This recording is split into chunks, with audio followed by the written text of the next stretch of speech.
yaptığı yardımda samimi olsun, ihlaslı olsun. Ondan miktar hiç önemli değil. Yani biz böyle hani yerel bazda yayın yapan bir radyoyuz. Belki bizim radyomuzu arayıp birileri 100 milyar, 200 milyar bağışlamayacak ki inşallah o da olur ama. Nüfusuna göre bu oranın göz önünde burada. Herkes karınca. Az da olsa bir yardımda bulunursa yani gerçekten çok müthiş bir şey ortaya çıkar. Ve bu insanlara da bir ekmekler bir aş olur. Çocuklarına akşam bir aş olur. Düşünün. Yani komşusu açken tok yatan bizden değil diyor Allah Resulü. Bu insanlar aç yatarken ve bu Adanalı halkının, bu insanlar, bu Müslüman kardeşlerimiz aç yatarken bizlerin evlerimize rahat rahat yatması gerçekten insanların vicdanını acıtıyor. Bu yüzden ben Adanalı kardeşlerimize sesleniyoruz.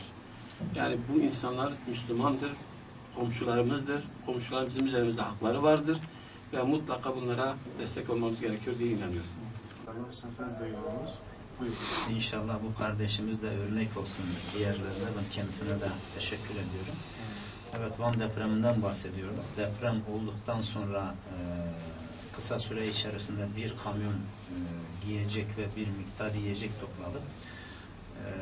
Bu kamyonu biz Van'a gönderdikten sonra Vanlı depremzede kardeşlerimiz de buraya akın ettiler. Tabii onlar buraya geldikten sonra az önce de belirttiğim gibi bizim sürekli yardım yaptığımız ailelere ilaveten bunlara da yardım yapmak durumunda kaldık. Ve onlar Van'a göçünceye kadar 300 tane Vanlı aileye her ay yardım yaptık. Oradan ev bulmaya çalıştım. نعم ثم أتيت إلى مدينة أضنة. Sonra Adana iline geldim. نعم وأنا هنا منذ 3 أشهر.